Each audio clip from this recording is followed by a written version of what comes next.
To show you the family tree of the Rothschild family, one of the wealthiest families in world history, as well as one of the most controversial. This video is part one of a two-part collaboration with fellow YouTuber Mr. Beat. In part one, I'll be focusing primarily on the family tree and introducing you to some of the more well-known members of the Rothschild dynasty. In part two, Mr. Beat, a social studies teacher, will be delving deeper into the family's history and discussing some of the many conspiracy theories that have come to be associated with their name.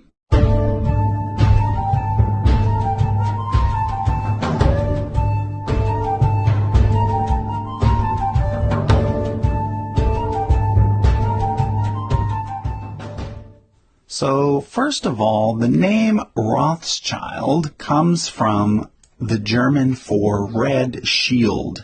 It's a reference to the fact that the family originally used a red shield as an identifying mark on their house.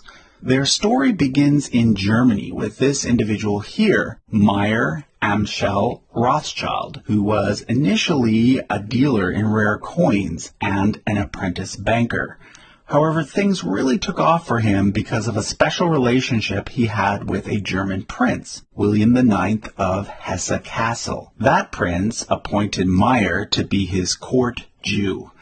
A court Jew was actually an official position in those days. Because Christians were prohibited from certain types of money lending, nobles would often hire a Jew to fulfill this role. So Meyer ended up managing the money for one of the richest princes in Europe, and by doing so, he himself became very rich as well. Eventually, he started managing money for other princes and even entire governments. By this point, he had several adult sons. So what he did was he created a Rothschild bank, and he sent each of his 5 sons to a different capital in Europe to run a branch there. His eldest son, Amschel, ran the original branch in Frankfurt, and then his son Solomon was sent to Vienna, Nathan to London, Karl to Naples, and James to Paris. The family then developed a network of agents that allowed for safe and speedy transfer of gold across the continent, as well as for ease of communication between the various branches. This made all 5 branches extremely successful. However, the London branch was perhaps the most successful of all. During the Napoleonic Wars, Nathan almost single-handedly financed the entire British war effort and took care of paying British troops and their allies across the continent. There's a well-known legend that the family made their millions by taking advantage of the fact that they received word of Napoleon's defeat one day ahead of everyone else in London. But that story is not actually true. Although they did receive word of the defeat before everyone else, they didn't actually make money off that fact. What they did make money off of is accurately predicting what would happen in European markets over the next several years and making the right investments based on those predictions. So by the 1820s, the Rothschilds were the wealthiest family in Europe, and they continued to be hugely influential within the world of international finance throughout the 19th century.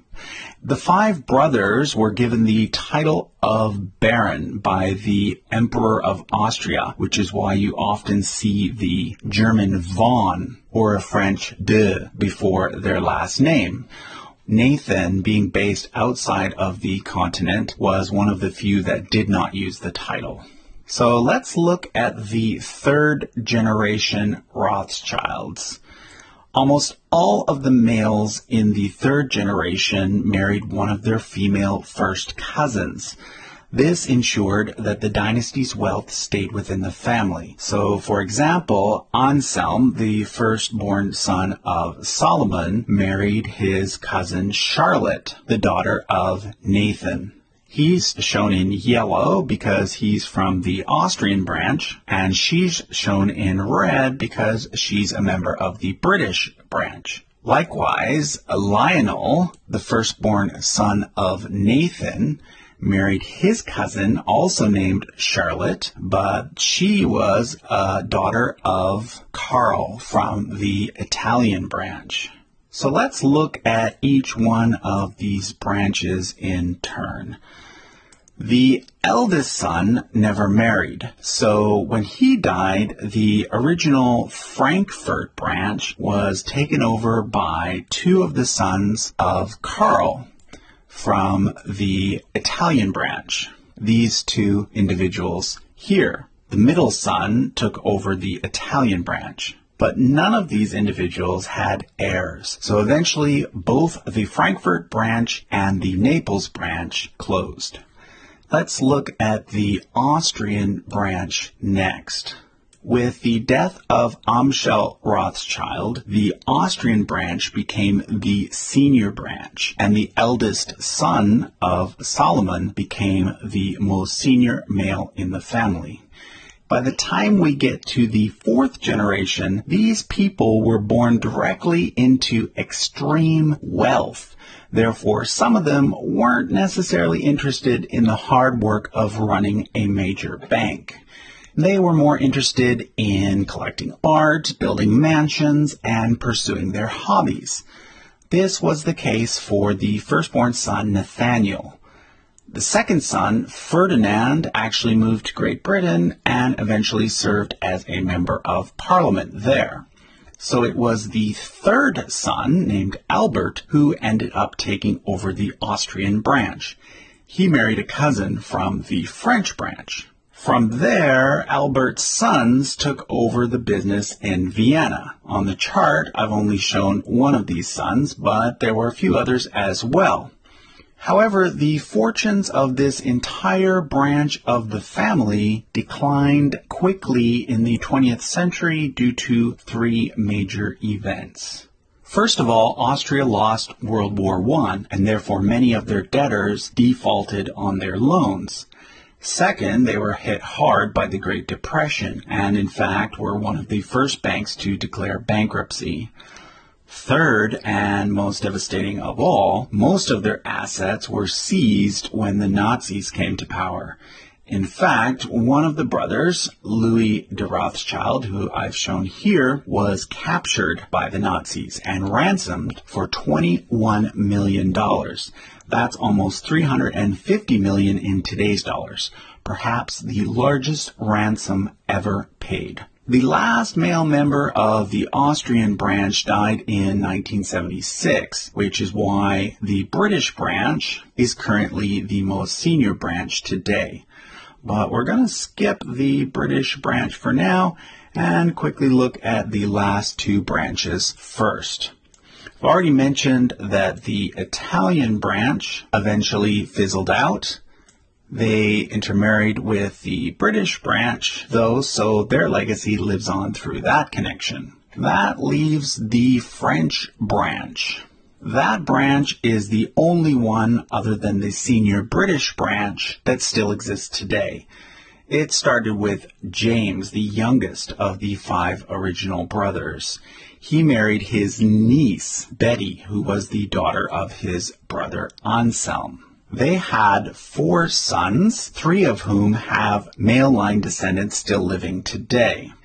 The third son, Solomon, actually ended up in America.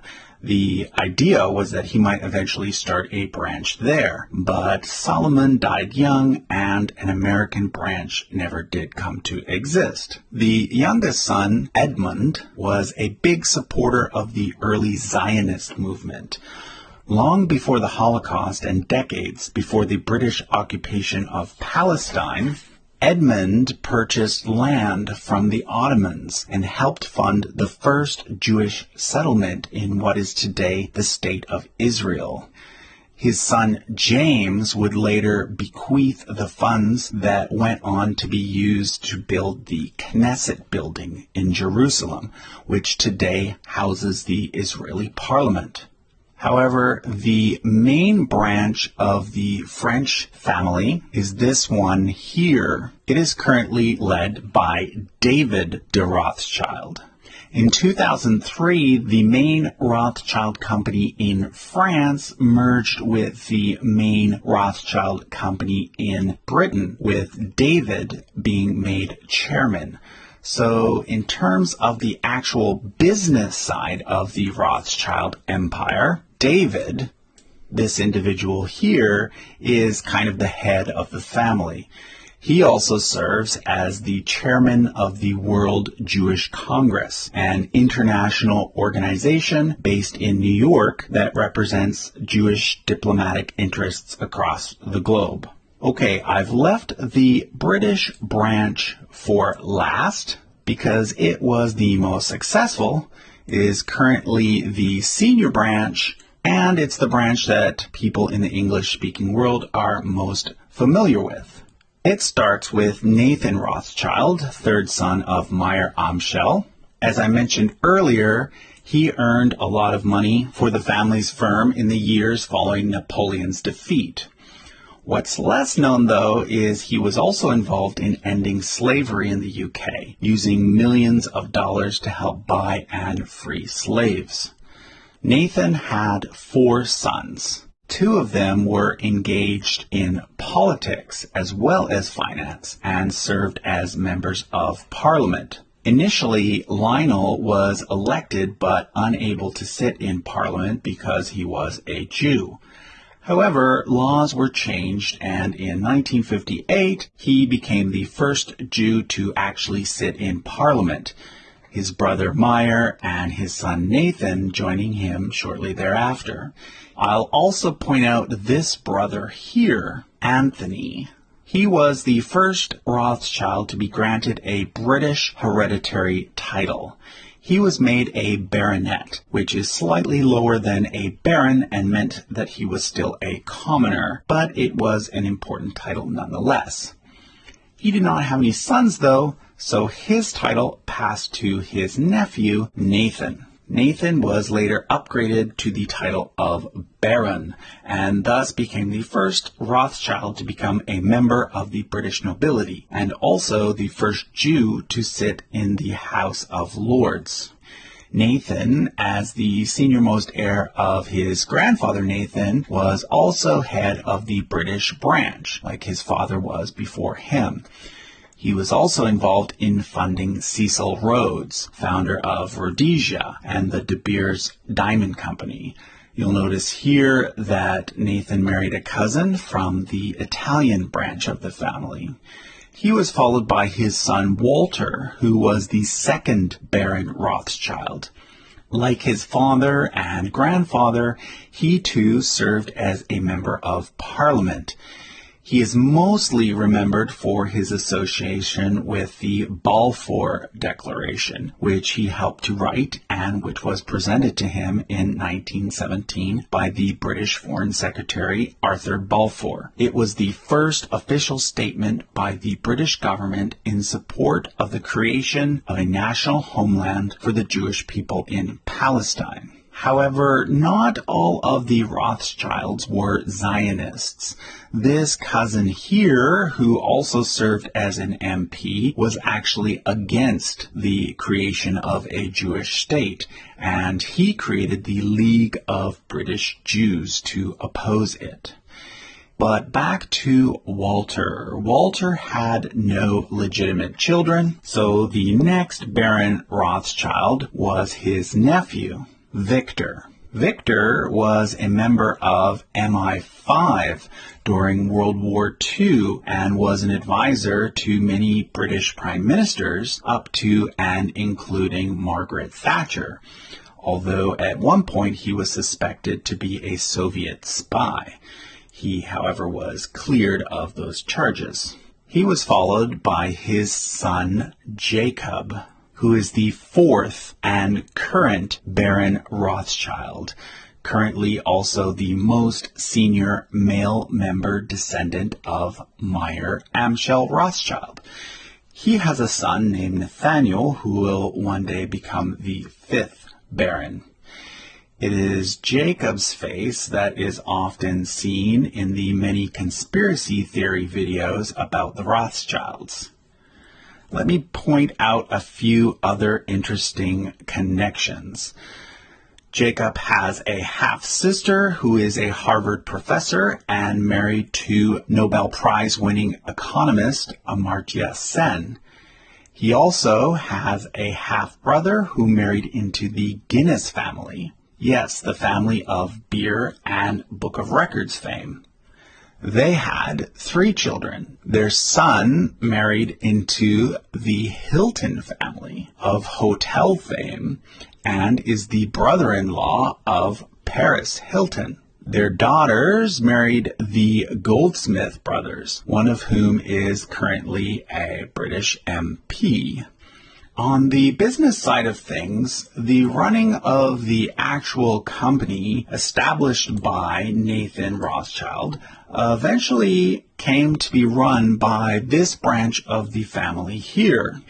Most recently, Evelyn Rothschild, who also served as the personal financial advisor to Queen Elizabeth. In the 1980s, there was a family feud between Jacob and Evelyn that ended in Jacob leaving the original company.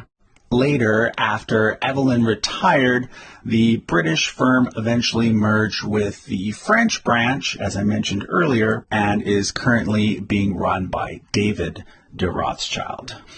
If you go to their website, Rothschild.com, you'll notice that there are links to 2 main Rothschild companies. Rothschild & Co. is that original company started by Nathan, now run by David de Rothschild. Edmond de Rothschild is a company run by a junior part of the French branch and is currently run by Benjamin de Rothschild. You can see that the company name is named after his father. Interestingly, if you do a search on the Forbes list of billionaires, he's the only member of the Rothschild family that you will find. So that was a quick look at the Rothschild dynasty. Are they super rich? Yes, they certainly are. Do they